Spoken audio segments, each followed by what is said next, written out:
qorra. Ashama harka fuune kabajamtootaa fi daawwattoota hordoftoota keenya nageenyi koo kan jaalalaa fi kabajaa bakkaa fi lafa jirtan isiniif haa baay'atu. Anis obboleettiin keessan bakkaa fi lafa jirutti waaqayyoof galannaa ga'u nagaa fayyaa kootidha. Egaa irra bullukkoo keessa gadi seenee isinii dhufeera hin qorraa. Adaraa keessan qorri baranaa hammaateera. Of eegaa isiniin jedha walumaa galatti uffata fufurdaa uffadhaadha. Egaa har'a viidiyoo tokko obboleettii keenya tokko baay'ee garaa na nyaatte. Akkasumas immoo warroonni mana akkasii jirtanii of eeggannoo akka gootanii jedhee isinii qabadhee dhufee jira. Innis akkas ture warroonni mana jaartii hojjetanii jechuudha. Warroota mana jaartii hojjetanirra warroota mana daa'imaa hojjetanitu irra salphata jedhee nun fudhadhaanii. Maaliif jennaani mana daa'immanii yoo lolteeni si biraa deemuu dandeessi. Akkasumas immoo yoo sossobdes hojjechuu dandeessi jechuudha. Garuu namoonni mana jaartii hojjetanii jaartii yoo isin jedhu jaartiin kan of danda'anii deeman osoo hin taane kan yaani deemuu hin dandeenye kan immoo saayikilii wanni oofamu sanirra taa'an jechuudha. Teebilii oofamu sanirra taa'anii jaartonni akkasii ni jiru jechuudha. Kan iddoo sagaraallee dhaquu hin dandeenye kan daayibbirii uffatanii hin jiru jechuudha. Akka warroonni jaartonni akkasii jechuudha.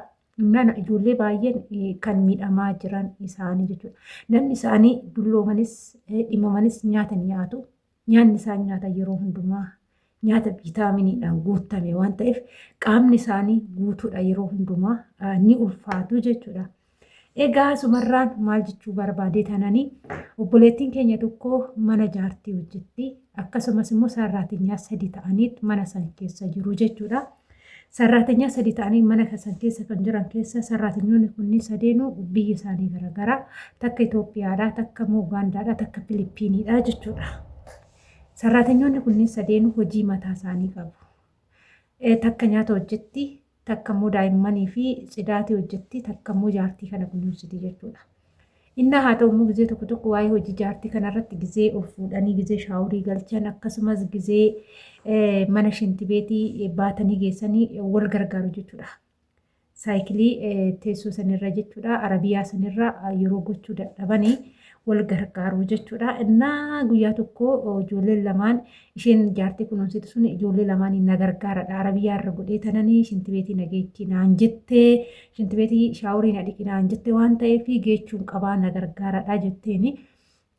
Yeroo jettuun hin didde jechuudha ijoollee lamaan kun hin didde jaartiin immoo itti iyyitiin beektu mala jaartii yoo iyyan akka daa'imaa godhatu jechuudha namni dulloome kun waaqumti bichaan obsa namaa kennu malee mana jaartii jechuun ni ulfaata dhugaa rabbii itti iyyite jechuudha. Yeroo itti iyyitu immoo sunis sanuu aaddisiidha erga biyyarraa dhufte ganaa naannoo ji'a 8ti. Innaa itti iyyinaa rifattee gara jaartii deebite ijoolleen kuuwwas silaa didanii jiru. Ofumaaf gottottee Arabiyaa irra goote yeroo Arabiyaa irra goote immoo nan oofa yoo jettu Arabiyaa san immoo yeroo baay'ee hin dhibaa banuun isaa ni dhibaa banuu dhiisteetu humnumaan achi dhiibdi hin deemu jechuudha. Jalli isaa yoo hin banamne hin deemu dhuma akkas isa wajjin makaraa argitu Arabiyaan jaartii fudhatee kaloo jedhee kufe jechuudha.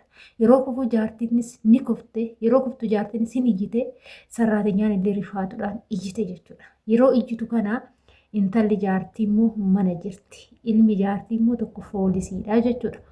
Innaa yeroo kana fiiganii yeroo dhufanii jaartiin kuftee jirti. Mucayyoo sarraatinyaan tuun immoo rifaatuudhaan dhaabbattee jirti. Yeroo kana jaartii tana nama 3 ol qabnee Arabiyaa irratti ol deebisna yoo jedhan hin dadhabu.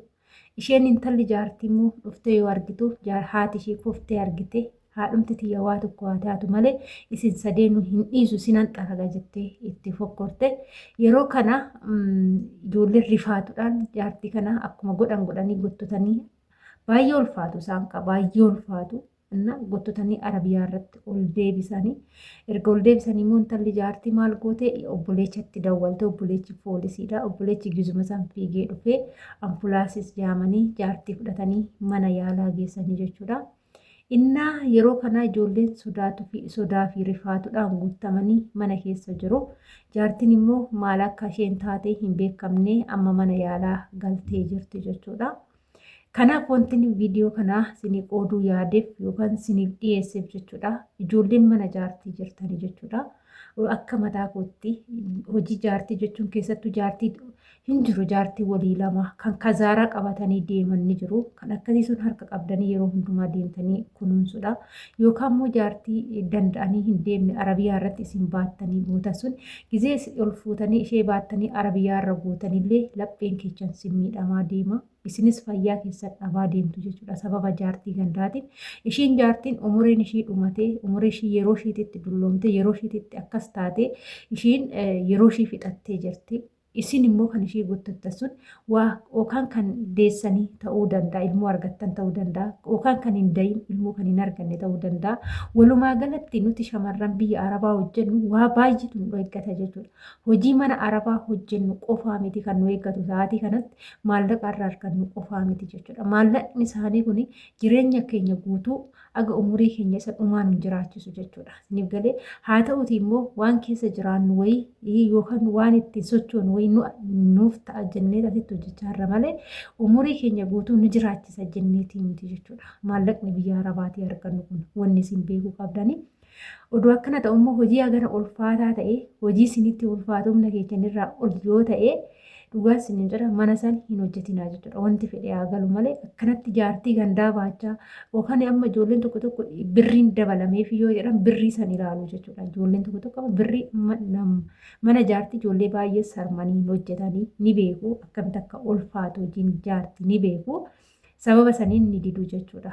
Innaa ijoolleen tokko tokko immoo maallaqa ilaalanii maallaqa cimmaarii san yookaan kan isaan dabalan dhibba takka 200 jechuudha. Ishuma san ilaalanii jaartii isaanii wajjin dullettii gandaa wajjin makaraa jechuudha. Walumaa galatti waaqayyoon dhiifama naa godhu.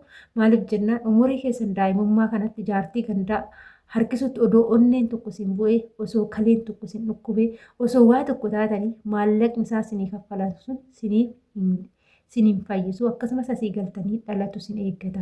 Osoo jaartii gandaa harkistanuu maatsaniin keechan osoo sin jalaa miidhame boru waa hedduutu sin mudachuu danda'a. Kanaaf hojii akkanatti ulfaataa kana of eeggannoo godhadhaa. Yoo akka malee kan isinitti ulfaatu ta'e nama siniif haa dabalan malee osoo wanni fe'e galee jaartii kophaa keechan hin harkisinaa. Kophaa keechanis oliif fuudhinaa. Aga feetan humnallee qabaadha. Humnallee qabaachuu baadha jechuudha.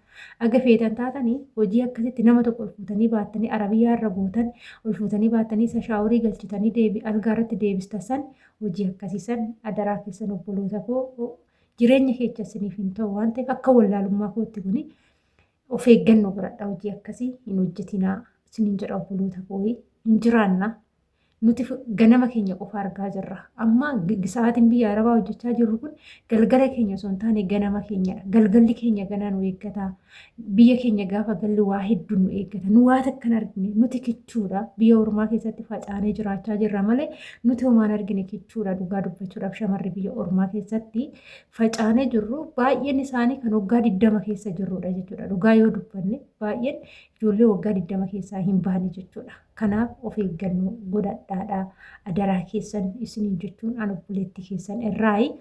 Kana fakkaata viidiyoon har'a isinii qabadhee dhufe jechuudha. Nama tokko nama lama fayyaduu danda'a jedhee tanan viidiyoo akkanaa isinii qabadhee dhufe immoo wanta obboleettii keenya irra gahe kuni amma maal jetteen intalli jaartii jechuudha. Yoo haati kiyya duute yookaan yoo waa taate isinillee isinin ajjeesisa jetteeni jechuudha. Miila haala nama sadii bakka tokkotti fixoo heddi ta'ee hin beeku jaartii yaaduma tasa Arabiyaa irraa kufte malee mucayyoonis waan goote tokko hin qabdu. Isaanis sababa kana jala isaanaa baasu. Malee ni ulfaata jechuudha. Walumaa galatti wanti akkanaa kun isiniin jechuu jaaladha obboloota kooyi. Ani viidiyoo kiyya har'aa asumarraa nan goolabaa waan wajjin turtanii fi galatoomaa isiniin jechuu jaaladha. Hanga viidiyoo biraatiin walitti deemtu immoo turtii gaarii isiniif haa ta'u. Baay'ee.